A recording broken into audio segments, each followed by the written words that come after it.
When you think about TV crime dramas, the first shows that probably come to mind are Breaking Bad, Better Call Saul, and a few others. But there's one series that surprisingly doesn't get talked about enough, and its name is Snowfall. Snowfall is a more vibrant, street-smart cousin of Breaking Bad, with stunning cinematography, sharp writing, and complex characters whose arcs keep you hooked from the very beginning. This is a story about people, and what happens when ordinary lives collide with extraordinary power of the state. All of these elements make Snowfall an unforgettable watch. That said, I do have to give you a quick spoiler warning. If you haven't seen the show yet, you might want to check it out first and then come back to this video, because here I want to dive deep into Snowfall, its story, characters, relationships, and the themes that make it one of the best yet most overlooked shows of the last decade. Snowfall first premiered in July 2017 on FX, and it was one of the last projects of the late John Singleton. For those of you who don't know, John Singleton was the most successful and groundbreaking director of African American cinema. He was very famous for his realistic and gritty portrayal of urban Black life, focusing on themes of systemic oppression, family, and resilience, often structured like a Western, with a coming-of-age narrative set in impoverished and violent neighborhoods.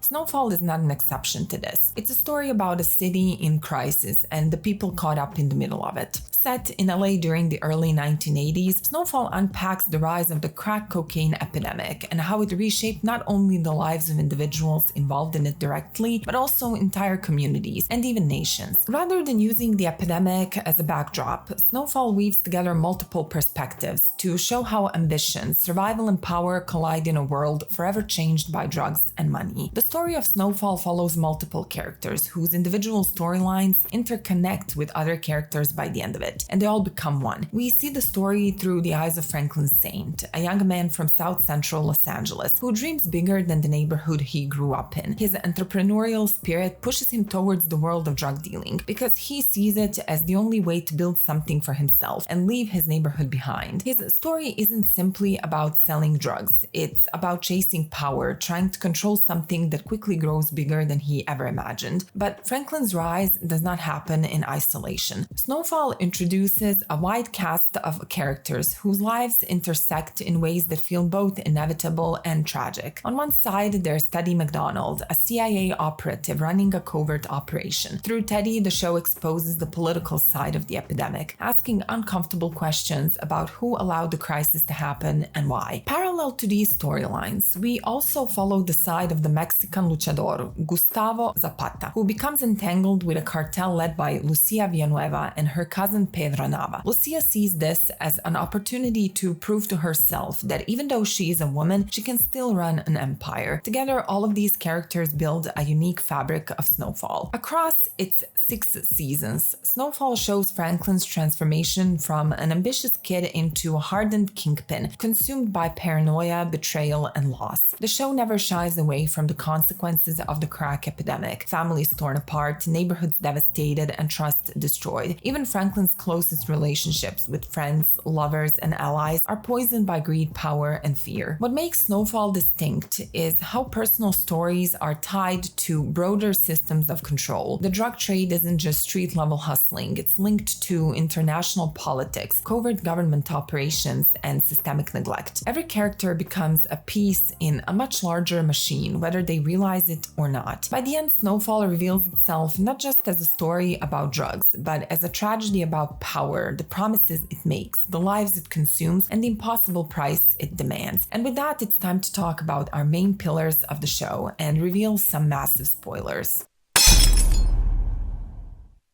Franklin Saint is an anti-hero. Damson Idris, the actor who portrays Franklin, is great at making us care for Franklin and root for him. Even though every fiber of our being knows that Franklin is a bad person, we should not root for him. And from the start of the show, it's very clear that Franklin's story will end badly for him and that he will be punished for his sins. At the start of a pilot of the show, Franklin is a young man with limited possibilities, not by choice or fault of his own, but because of the circumstances around him. He doesn't really feel like he belongs anywhere, not to his neighborhood or the rich part of the LA he spent time in while being at school. We also learned that one of his biggest fears was to end up like his father, a homeless addict incapable of taking care of himself or his family. Every decision he makes is fueled by the desire to build something for himself and to earn the respect of people around him. When cocaine enters his life, initially it isn't greed that pulls him in. It's the desire to escape his current reality for something bigger. The need to own something solid, something untouchable, becomes a recurring theme in Franklin's story. It's why he clings to his empire so fiercely, even at the cost of the people he once held dear. Psychologically, Franklin is calculated, patient, and always planning 3 steps ahead. But beneath that lies a deep fear of vulnerability, which slowly hardens into paranoia as the series progresses. His relationships with his friends, family, and other people show the duality of his character the best. For example, with his mother Sissy, Franklin is a protective son who wants to get his mother out of poverty and from working for a man who underappreciates her work and denies her well-deserved promotion. He is very motivated by her struggles, even as he hides his actions from her. Once she learns the truth, Sissy is horrified, and for a brief time she doesn't even want to have anything to do with Franklin or his business. Yet her love and desire to protect him drag her deep into his world, making her complicit with his actions. She becomes a mirror of his lost innocence, clashing with his growing ruthlessness until betrayal becomes inevitable. His father Alton is the opposite. He is a broken man, an idealist, determined to expose the CIA's role in the epidemic. He represents morality and resistance. Franklin does love him, but when Alton's ideals threaten the empire, Franklin chooses power over blood, leaving Alton to Teddy's consequences and claiming it was all Alton's fault. Franklin's willingness to kill, manipulate, and threaten those closest to him marks the point of no return. Killing Kevin, his childhood friend, fractures him for the first time. It strips away his innocence, leaving guilt masked by coldness. Prison deepens this shift because it's a place where Franklin learns that vulnerability equals death. And later, when he eliminates Andre, his next-door neighbor, a policeman, and the father of his girlfriend Melody, it's clear that Franklin's soul is lost forever. It's a calculated move. Andre was a threat to his empire, and he had to go. One of the clearest signs of Franklin's transformation comes when, still limping and walking with a cane while recovering from the injuries Melody inflicted on him, he travels to Texas to see her. When she asks if he was the one who killed her father, he simply nods, offers a small, unsettling smile, leaves the cane on the chair, and calmly walks away without a limp. In that moment, it becomes painfully clear that Franklin is too far gone, and there's no turning back for him. By the final season, he's consumed by paranoia, rage, and desperation after making one too many mistakes and killing one too many people. Losing his fortune to Teddy destroys him, not just because of the money, but because it symbolized control, validation, and freedom from poverty. Without it, Franklin loses his identity. His descent into alcoholism and madness show just how fragile his empire always was, and how little remained once all the power slipped away. As I already stated, from the very beginning, Franklin is framed as an anti-hero, the eyes we see the story through, yet never someone we can call good. Every terrible thing that happens to him feels in some way deserved, and unlike other TV anti-heroes, his ending doesn't glamorize his journey. He ends in total ruin. His arc doesn't celebrate him, doesn't just fall, he crashes and burns, leaving behind a haunting portrait of ambition destroyed from within, becoming exactly what he hated the most: his father.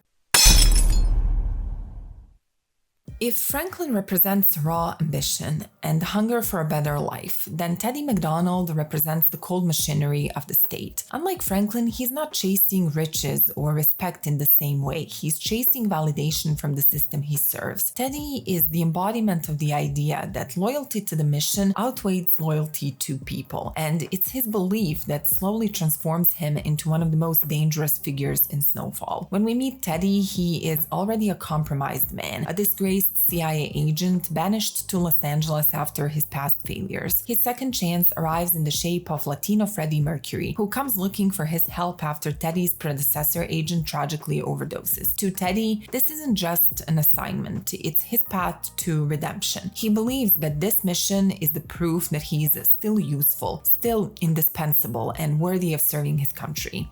Unlike all the other characters of the show who want something personal for themselves, Teddy does not want power for himself. He doesn't care about wealth, legacy, or respect in the same ways the others do. He wants the recognition from his agency, from the government, from the structure that gives his otherwise hollow life a meaning. Without the mission, Teddy is nothing, and that's what drives him to betray Latino Freddie Mercury after he endangers the mission, cut ties with his own family, and eventually sacrifice Franklin without hesitation. To Teddy, people are assets, pawns, and the mission is the only thing that matters. Over time, Teddy becomes ruthless. The more his personal life crumbles, the tighter he clings to the mission. He lives with the thought that he is the only person who can pull this off, and that they will never be able to replace him. Everybody around him sees how dangerous the mission is. Even his wife tries to warn him to walk away while he's ahead, and that no matter what he thinks, he's still very much replaceable. And the more she tries to pull him away from the mission, the closer he gets to it. By the end, the operation is his baby, and nothing else matters in his life more than mission. Psychologically, Teddy is fascinating because inherently he doesn't see himself as a criminal. Despite dealing drugs on a global scale, manipulating people, and threatening lives, he reframes it all as patriotism. Every act of violence or betrayal is, to him, a necessary sacrifice for the greater good. And that's why stealing Franklin's fortune felt justified. It wasn't simply about money, it was about control. Franklin wanted to be free from the state, from drugs, from Teddy, and Teddy couldn't let that happen. It was either his way or no way at all. What makes Teddy tragic is that beneath the patriotism and cold efficiency, he is deeply lonely. Even though I personally don't believe that he cares for people around him, he still comes across as a deeply lonely person. When Franklin kills his father as a form of retaliation for taking his money, what hurts Teddy the most is not losing a father, it's losing control over Franklin, and that is something Teddy could not forgive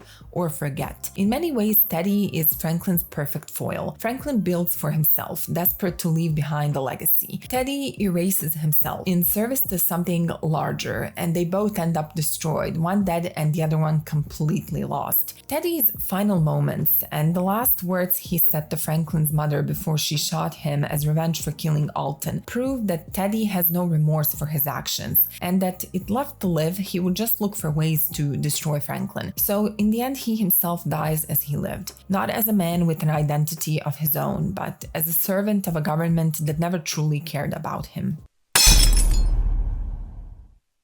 Gustavo is one of the few characters in Snowfall whose story ends with something resembling freedom. His journey begins when Lucia and her cousin Pedro recruit him to help them steal money from Pedro's dad, Ramiro. After successfully stealing the money, Gustavo is offered a role in their business venture, buying cocaine from Latino Freddie Mercury behind Ramiro's back and then selling it independently. For Lucia, this represents a chance to step out of the shadow of the men in her family and prove that she can be a boss in her own right. For Gustavo, the promise of enough money to open his own luchador gym and train other wrestlers is what motivates him to join. Over time, Gustavo and Lucia fall in love, which eventually complicates the business, and Pedro's jealousy of Gustavo sets off a chain of events that leads to the collapse of their operations and causes multiple deaths within the Villanueva family. Lucia played a central role in the story initially, but by season 3 she disappeared from the series, and this is due to Emily Rios, the actress who portrayed Lucia, leaving the show for personal reasons. And as a result, Gustavo, who was presumed dead after being shot at the end of season 2, is brought back and eventually becomes a more prominent figure, especially in the storyline involving Franklin and Teddy. Despite being involved in violence and murder, Gustavo is fundamentally a good-hearted man. He has a strong moral compass, knows right from wrong, and is willing to do whatever it takes to protect those he cares about. In season 3, when he begins digging a tunnel between the US and Mexico, the operation inadvertently leads to the deaths of his brother Hernan and Hernan's wife, leaving their children orphaned. Gustavo steps in to raise them as his own, making them the center of his world and the driving force behind his actions. At the same time, he becomes a crucial crucial part of the cartel storyline, and his decisions have lasting effects on the show's central conflicts. He becomes the first person who gets involved in tearing the CIA's operation down by other government agencies. It's interesting to imagine how the story would have played out if Gustavo had died and Lucia was the one who remained alive. But then we would have missed moments like the intense episode where Gustavo and Franklin flee from Tiger in a hostile neighborhood. Ultimately, Gustavo earns the audience's affection through his loyalty, bravery, and integrity. He even helps Franklin take down Teddy in the end, cementing his role as a key ally. Unlike many other characters whose stories end in tragedy, Gustavo's arc concludes on a high note. He achieves his dream of opening a luchador gym and enjoys a peaceful life, far removed from the dangerous world of drug dealing he once inhabited.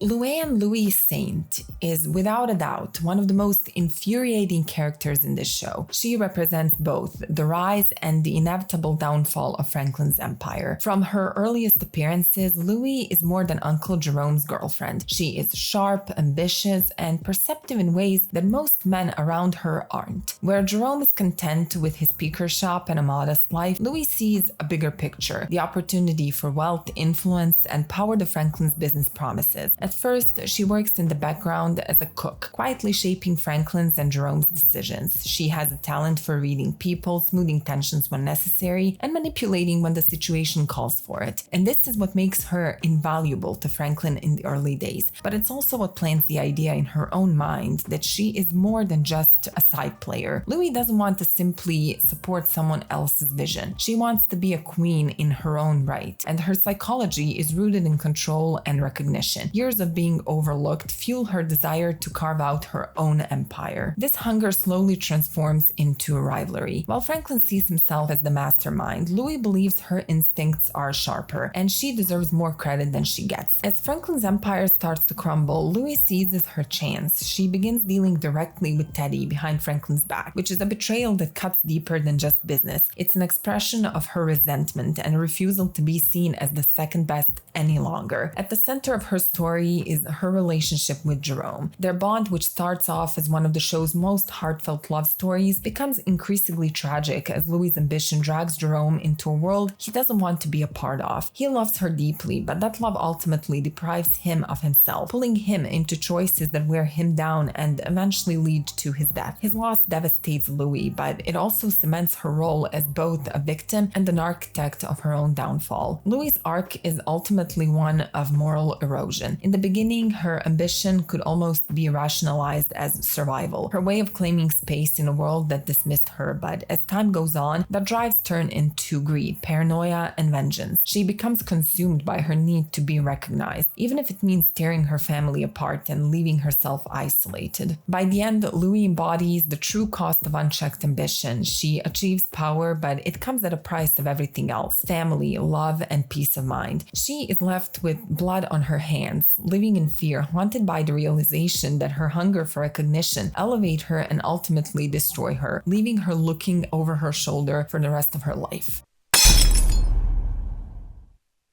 At its core, Snowfall is not just a story about drugs. It's a story about relationships. Strip away the fragile bonds between the characters, and it becomes just another tale of trafficking and money. What makes this series unforgettable is the way personal ambition and hunger for power test, bend, and ultimately shatter these relationships, leaving behind only betrayal and loss. The most important of these dynamics is the relationship between Teddy and Franklin. For Franklin, Teddy begins as an ally, the man who opened the first door to money and power when he needed it the most. But for Teddy, this partnership could never be equal, because in his eyes, Franklin was always an asset to be managed, a pawn in service of his mission. Franklin fights for freedom and independence, while Teddy clings to control and hierarchy. And that push and pull drives much of the series, colliding again and again until their conflict consumes them both. A similar pattern plays out with Franklin's family, particularly with his Uncle Jerome and Aunt Louie. What What begins as a partnership built on loyalty quickly devolves into a clash of egos. From the pilot episode, the warning signs are already there. Louie's ex-lover Claudia tells Franklin that Louie will always betray the hand that feeds her. That prophecy comes true more than once. First, when Louie seizes control of Claudia's club, and later when she goes behind Franklin's back to deal with Teddy directly. Even when her instincts prove to be sharp, her choices are still betrayals. Jerome, trapped between his wife's ambition and his nephew's empire, becomes collateral damage. He sees the devastation their business has unleashed on the community and dreams of walking away, but his love for Louie drags him back in, leading to his tragic death. Almost every relationship in Franklin's life collapses under the weight of betrayal. His mother, Sissy, robs him of what he sees as his future when she kills Teddy before Franklin can reclaim his stolen fortune. In her eyes, she does it to save him from himself, recognizing that the money has already consumed him. His girlfriend, Veronique, whose character made very little sense to me, but she makes a similar choice. She leaves when she sees that Franklin has lost himself completely to his obsession. Both of these women abandon him, not out of malice, but out of recognition that Franklin is slipping too far into the void to ever return. That's why his bond with Gustavo stands out. It isn't a friendship in the traditional sense. There are no grand gestures, no open confessions of loyalty, but rather a quiet respect. Both men are survivors, navigating impossible worlds. They recognize the weight each other carries, and when it matters the most, Franklin helps Gustavo secure his freedom and achieve the dream that always kept him going, his luchador gym. Their partnership is not built on trust, but on necessity, and yet it means more to Franklin than most of his blood ties. Together, these connections form the backbone of Snowfall. Franklin's empire doesn't rise or fall simply because of cocaine. It rises and falls because of people. Every alliance, betrayal, manipulation weaves into the fabric of his life. And in the end, it is these fragile, combustible relationships that define him far more than the empire he tried to build.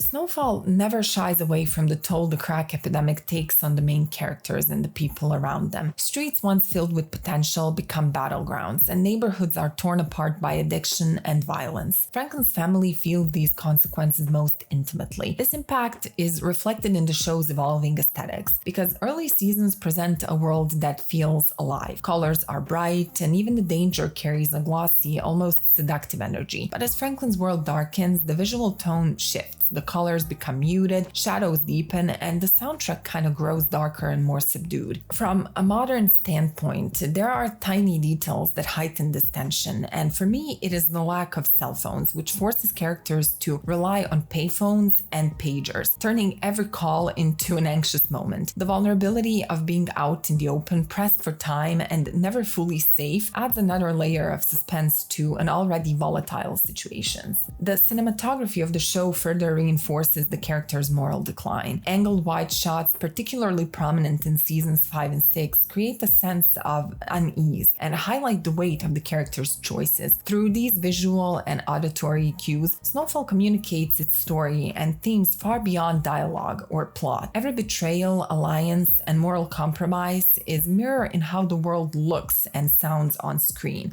The brighter the rise, the darker the fall, and in Snowfall, the descent is as much visual and emotional as it is the narrative. Snowfall has quickly grown to become one of my favorite TV shows, and I really hope this video inspires at least a few of you to give it a chance. It is absolutely worth your time, and I'm sure you'll enjoy being pulled into the world of the 1980s Los Angeles. If you enjoyed this video, please leave a comment down below and let me know what you'd like me to cover next. And don't forget to like and subscribe if you'd like to see more videos like this. Lastly, I want to say a special thank you to my very first subscriber. Whoever you are, you truly make this journey worthwhile.